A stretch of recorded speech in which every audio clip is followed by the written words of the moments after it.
Осторожно по скользким ступеням, продумывая каждый шаг. Спускаться здесь опасно зимой и на своих двоих, что уж говорить о мамах с детьми. А для инвалидов-колясочников это вообще непосильная высота. Самый центр Казани – это улица Татарстан. Доступная среда здесь – это скорее день недели.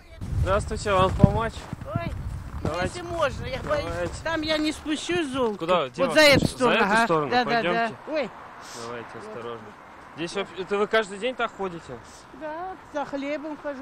Так по тропинке рядом с лестницей ходят пожилые и мамы с детьми. Инвалиды-колясочники это место и вовсе объезжают через дворы. Неподалеку здесь же остановка, с которой сесть на автобус на коляске нереально. В одном руках это держат ребенка, и в одном это колеску держат. Поэтому очень трудно тут.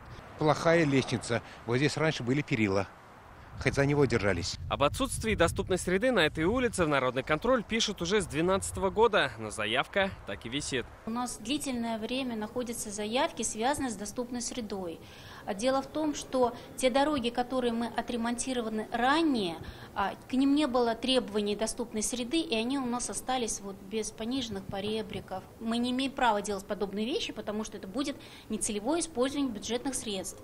Поэтому, к сожалению, на уже имеющихся дорогах это сделать невозможно. И таких нерешенных заявок в Народном контроле около 40 тысяч. Больше всего татарстанцев волнуют благоустройство территорий, ремонт дорог, безопасность дорожного движения и проблемы ЖКХ. Плюс добавились новые категории для дачников и по нарушениям трудовых прав.